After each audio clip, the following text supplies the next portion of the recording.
ये प्रोजेक्ट जो माइग्रेन के ऊपर मैं काम कर रही हूँ वो बहुत इम्पोर्टेंट है, बिकॉज अभी पूरे विश्व में माइग्रेन का प्रेवलेंस बहुत ज़्यादा है और माइग्रेन के प्रेवलेंस को कम करने के लिए हमारा अप्रोच है।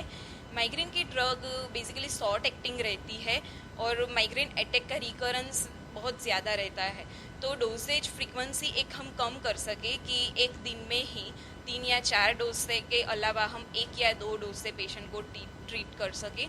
और दूसरा है एक नैनो टेक्नोलॉजी अप्रोच और ब्रेन टारगेटिंग स्ट्रेटजी, जिससे दवाई जो है वो ज़्यादा एफिशियस और पोटेंट बनेगी। वो मेरे लिए बहुत गर्व की बात है पीएम फेलोशिप मिलना, क्योंकि पूरे भारत में 23 स्टूडेंट को फेलोशिप मिली है, जिसमें मैं इकलौती कैंडिडेट हूँ जिसको फार्मेसी के डिपार्टमेंट से फेलोशिप मिली है।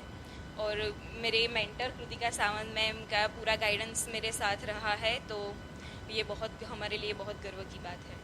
करीबन 2 साल से मैं ये प्रोजेक्ट पर काम कर रही हूँ।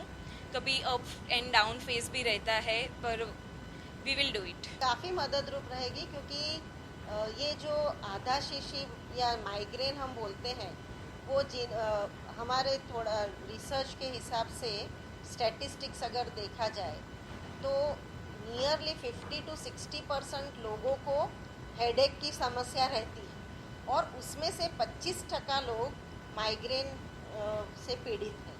तो और जब माइग्रेन होता है तब आदमी कुछ भी नहीं कर सकता, इवन सोने से भी उनको कोई राहत नहीं मिलती है।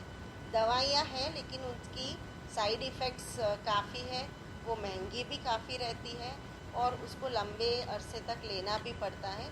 तब जाके कई बार तो पेशेंट इंजेक्शन्स भी लेते हैं इसके लिए, तब जाके उनको थोड़ी राहत होती है।